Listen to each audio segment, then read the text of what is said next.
These iconic brands went from all-American staples to endangered eats. At one point, Kraft controlled 40% of the US cheese market. It's good. I do like it. And believe it or not, a Jell-O dish like this was once a dinner party delicacy. And Twinkies, well, they were everywhere. So, what went wrong? And can they recover?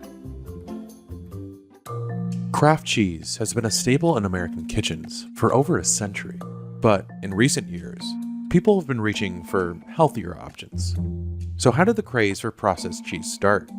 And will Kraft survive?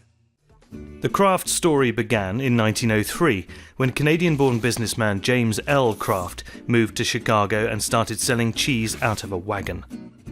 Business was so successful that in 1909, Kraft and his brothers formed their own cheese company. A few years later, they opened a factory in the small town of Stockton, Illinois. It was here that J.L. Kraft took on the challenge to turn leftover scraps of cheddar cheese into a longer-lasting product with consistent taste. Now look, J.L., you know it'll never work. When you heat cheese hot enough to make it keep, it's going to separate. But it did work. Kraft discovered that if he heated the cheddar with an emulsifier, it would create a smooth cheese that would have a much longer shelf life. He was making what we now call American cheese. And in 1916, Kraft became the first person to patent this process. His invention couldn't have come at a better time. When the US military deployed over 4 million soldiers in World War I, it needed a huge supply of non-perishable food. The army bought 6 million pounds of cheese from Kraft, over £1.50 per soldier. By 1921, Kraft was selling 1,000 tons of cheese per month.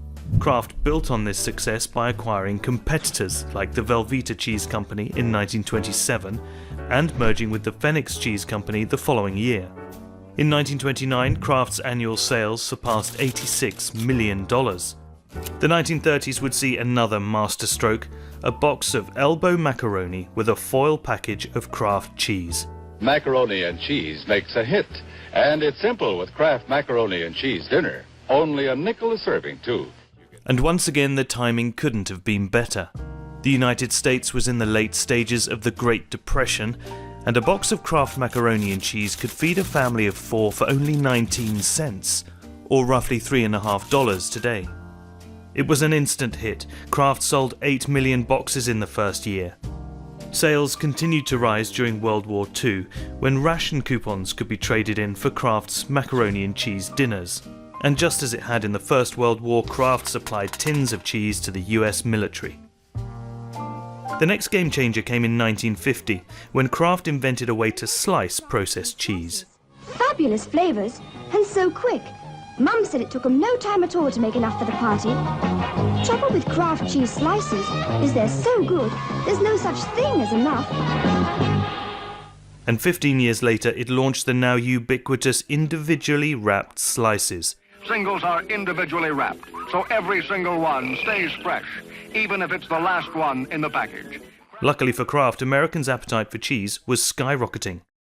By 1980, Americans were consuming 17.5 pounds of cheese per capita, more than twice as much as in 1950. Kraft wasn't afraid to tell consumers to put cheese on just about anything. Arrange on greens with chicken, tomato, and avocado, top with sprouts and bacon. By the mid-90s, Kraft controlled over 50% of the processed cheese market. And when Kraft Foods went public in 2001, it was the second largest IPO in US history. Americans' seemingly endless appetite for processed foods had fueled Kraft's growth for nearly a century. But all that was about to change. Over time, what really happened was this kind of cultural awakening to what the heck was all that stuff that we were adding to food and then putting in our bodies. In late 2002, the Food and Drug Administration accused Kraft of violating its labeling standards. The company was making its singles with milk protein concentrate, an ingredient the FDA does not allow in products labelled pasteurized processed cheese food. Rather than change the recipe, Kraft just relabeled its singles as pasteurized prepared cheese product. But Americans were waking up to the potential negative health impacts of ultra-processed foods, and Kraft began to worry. The company listed consumer concerns about food safety, quality, and health as one of its major challenges in 2004. Kraft responded by removing trans fat from some products and offering low-fat cheese slices. Still, in 2006, the company reported a 2% decline in the processed cheese market. Awareness of healthier eating only grew when influential figures like Michelle Obama launched a national campaign to fight childhood obesity in 2010. Today, we know that we can no longer let our kids eat whatever they want. A 2013 petition to remove artificial dyes from Kraft macaroni and cheese gained over 360,000 signatures. And a report at the time said that more than half of consumers were concerned with the nutrition of processed cheese. Kraft did remove synthetic dyes from its macaroni and cheese and also ditched the artificial preservatives in its singles. But revenue from cheese products hadn't increased much since 2008. Warren Buffett took a gamble on the company in 2015, partnering with Brazilian private equity firm 3G Capital to finance a merger between Kraft and Heinz. The move aimed to turn Kraft's fortunes around by slashing expenses and cutting 2,500 jobs. In focusing so much on cutting costs, did Kraft Heinz miss out on some opportunities to do things that actually grow the top line? But 2018 brought more bad news. Kraft Heinz announced the market value of its brand portfolio had declined by a whopping $15.4 billion. They were effectively saying that these brands are not, as powerful as they thought they were. The Kraft brand itself was responsible for a loss of $4.1 billion because the company anticipated less growth in the processed cheese category. The whole debacle even led Warren Buffett to admit, "We paid too much money for Kraft. To some extent, our own actions had driven up the prices." Since the merger, Kraft Heinz's stock has sunk about 45%. But Kraft tends to thrive when disasters strike. In 2020, when the pandemic drove consumers to stock up on non-perishable goods, Kraft products were suddenly in high demand. Sales of its macaroni and cheese were up 27% during the first quarter, compared to the same period in 2019. But Kraft continued to be plagued by concerns over its ingredients. I'm not hungry! You're having one more bite. No, one more bite! Critics also accused Kraft of showing healthy food in a bad light in commercials targeted at children. Kraft, for the win-win. In 2021, Kraft Heinz sold off its natural cheese division to French dairy company Lactalis Group. But processed cheese is something the company is still holding on to. That same year, the average American ate over 8 pounds of processed cheese, the highest amount since 2003. And Kraft remains one of the most powerful companies in the food industry. Jell-O was once a beloved dessert for the American upper and middle class. But after its peak in the 1960s, sales plummeted. So what happened? And can they win over the next generation of customers with new packaging and ingredients? Before the pre-packaged boxes and colorful jiggling cups we've come to recognize as Jell-O, gelatin was served in the Middle Ages. Gelatin is made of collagen, and early recipes involved melting and filtering pigs' ears and feet. It eventually became a status symbol because you needed to have access to a lot of meat to have enough bones to boil. You also needed a large staff to do it, and somewhere cool to store the gelatin so it could set properly. The jiggling dish was served to European royalty, and it eventually made its way across the Atlantic to the United States. Soon, people were looking for an easier and faster way to make gelatin. But early attempts just didn't taste that great. However, one instant gelatin product would quickly become a staple in American households. Invented in the tiny town of Leroy, New York by struggling cough syrup maker Pearl Waite and his wife May, Jell-O combined gelatin with sugary fruit syrups, which made it sweeter than other instant gelatin products. But the small-town couple didn't know how to market Jell-O. So in 1899, they sold the patent for $450, the equivalent of almost $14,000 today, to orator Frank Woodward of the Genesee Pure Food Company.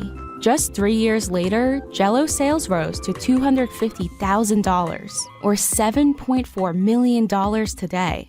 Jell-O found its success in a series of highly strategic and successful advertising campaigns. It printed its own recipes, showing and teaching consumers all the different ways they could serve Jell-O in a meal, which generated demand for the product. The company commissioned cookbooks and advertisements from American artist Norman Rockwell, who created colorful drawings of Jell-O in family-friendly settings.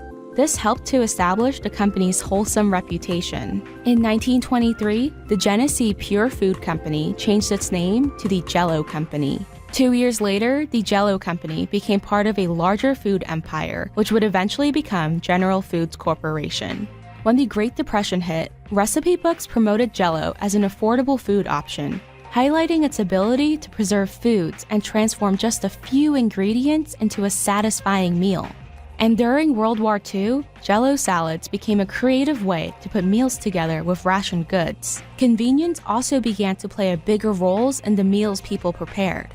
In World War II, when you had many more women mobilized in the workforce and people were looking for something easy, it was probably much easier to just make some Jell-O and stick it in the fridge for the next day than to try and bake a cake or make a pie when fat was rationed. And in the post-war era, elaborate Jell-O salads became a popular choice for home events like dinner parties. These were sort of public events in a private space. So it was important that you impressed your guests. But the qualities that once made Jell-O a staple in American homes started to backfire. While Jell-O's low price point made it accessible during hard times like the Great Depression, its cheapness also degraded gelatin's once glamorous reputation. Not to mention, Jell-O's association with wartime rations made it less than appealing to consumers who no longer had to stretch out ingredients. So by the 50s, gelatin was seen as something to stick leftovers in, or serve to kids. And by the 70s, Jell-O sales began to decline. In response to its slipping sales, Jell-O hired comedian and actor Bill Cosby as a spokesperson in 1974. The partnership is one of the longest celebrity endorsements in American advertising history, lasting 29 years. At the time, Cosby's endorsement helped boost sales, but Jell-O took a hit as it ramped up production of its pre-packaged single-serve cups. It was seen as a snack food for children, something served in a school cafeteria or in a hospital, not a filling meal for a family. Tobacco conglomerate Philip Morris bought General Foods in 1985, and in 1989 merged it with Kraft Incorporated, creating Kraft General Foods. When the low-fat diet trend emerged in the 80s and 90s, Kraft tried to market Jell-O as a diet food with fat-free flavors to keep up. So in the 80s, there were all of these products where manufacturers were trying to take away the fat and then add a bunch of preservatives and other ingredients and sugars to make the food still palatable without fat. But for Jell-O, doing this wasn't enough to turn things around.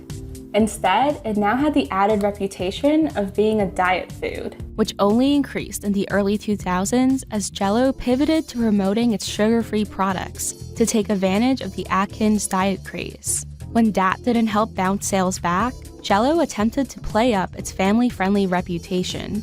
And although consumers had embraced Jell-O during the Great Depression as a way to cut costs, the Great Recession didn't seem to have the same effect.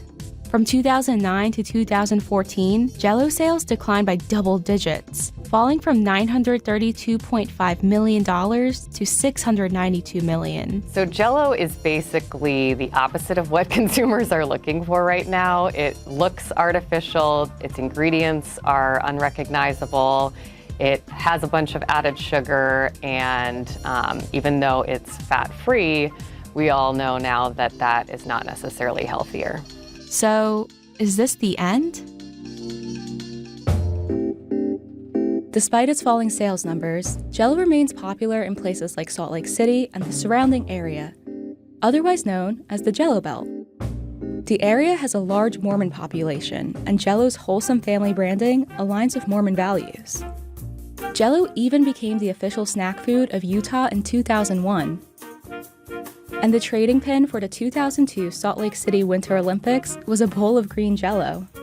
The company also encourages people to get creative with Jell-O recipes on social media, which feels like a return to Jell-O's origins, when the company would print recipes to teach confused housewives what to do with this strange new product. And in 2023, Kraft decided to rebrand the snack food. They launched a bold and modern design to attract a younger audience. So while Jell-O may no longer be the dinner table staple it used to be, it's still alive and jiggling. A mainstay in pop culture and lunchboxes for more than 80 years, the Twinkie is an American icon. But Twinkies almost disappeared from store shelves entirely after 2 bankruptcies forced Hostess to lay off workers and shut down factories. So what happened?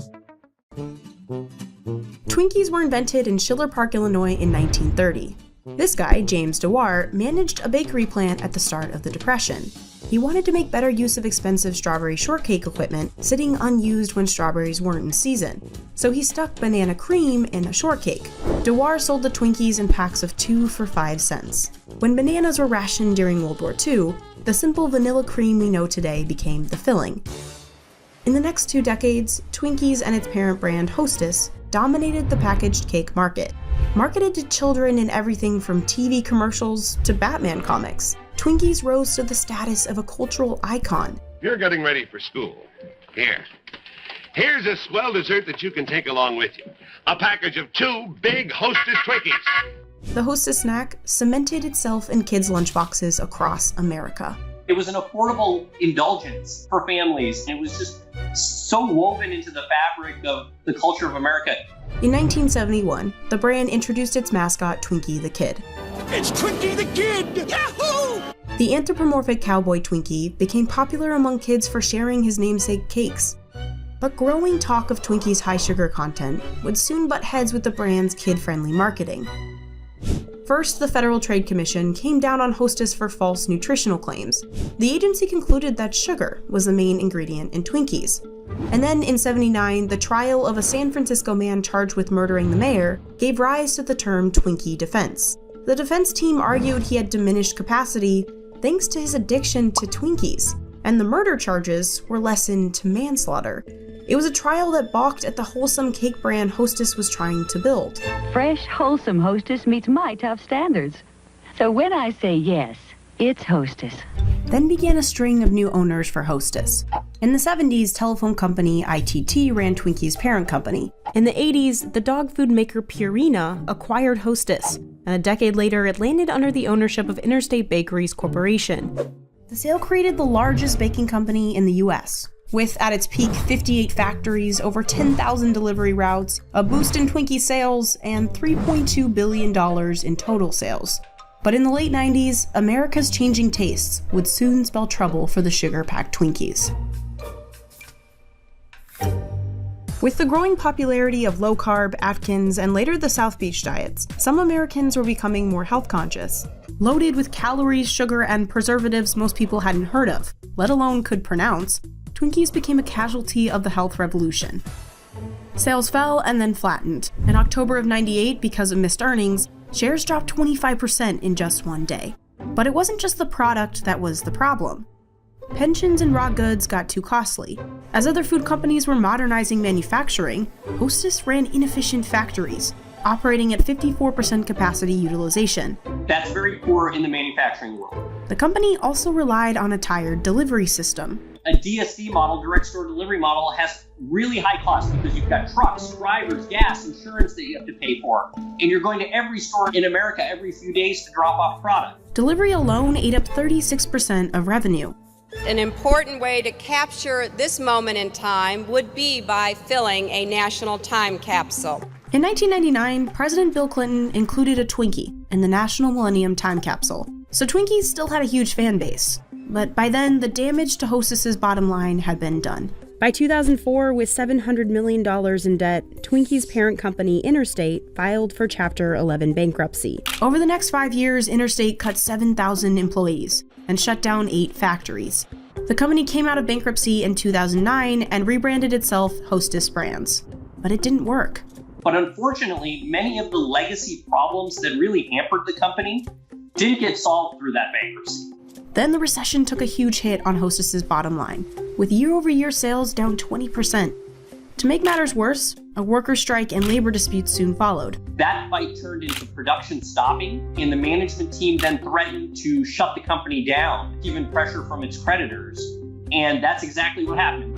By January 2012, with nearly $1 billion in debt, Hostess Brands filed for Chapter 11 bankruptcy again. The company that makes Twinkies, Wonder Bread, and Ding Dongs announced this morning that it is going out of business. In November, Twinkies were pulled from shelves, and headlines across the country reported the death of Twinkies. Customers started, honestly losing their minds over it. People who would have never cared about the Twinkies, in fact, suddenly wanted them, right? Or thought, oh my God, well, if they're going away forever, I need to stock up. The rush was on to grab the last of those tasty treats. People scrambled to get the last Twinkies off those store shelves. It was like the death of a piece of Americana. In December 2012, Hostess began laying off all its employees.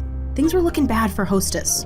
But this guy still saw value in the nostalgia attached to the brand. There was a real brand here, and it's hard to kill a good brand. Andy is half of the duo credited with saving the Twinkies. If you polled people age 20 and over, there's 95% brand awareness. I mean, it's unbelievable. It's not every day that you can buy a brand like this that's ubiquitous in consumers' mind and has leading market share, had $1 billion in revenues, and an 80-year legacy. After the second bankruptcy, Andy approached legendary investor Dean Metropoulos about joining him in rescuing Hostess. Dean had turned around Bumblebee Tuna, Chef Boyardee, Vlasic Pickles, Half Blue Ribbon. Dean's reputation historically really fit well for this. But unlike the first Hostess bankruptcy, in 2012, there was no coming out of it with a simple restructure. That bankruptcy process was unique because it turned into a true liquidation and what's known as a 363 asset sale process. Basically, what was left of Hostess was sold for parts. Instead of having to inherit that expensive delivery system, underfunded pension plans, and old union contracts, Andy could cherry pick what he and Dean actually wanted and forget the rest. So the two showed up to the 363 asset sale, ready to fight for Hostess. Not one buyer showed up other than us. Anybody could have showed up and topped our bid, and nobody showed up. It was frankly very surprising to me. Andy and Dean purchased Hostess for $410 million. Out of the sale, they got the Hostess brands, including Twinkie, recipes, and 5 factories.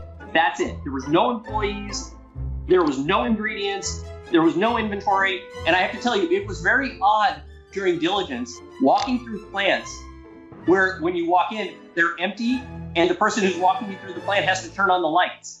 And quickly, Andy and Dean got to work fixing the company. First, they tackled that delivery system. The old company did direct store delivery. We were going to transform it into a distribution to warehouse model. Instead of going direct to every grocery store in America, you then go to Walmart's distribution centers or Kroger's distribution centers instead, and then they ship it out to their various stores.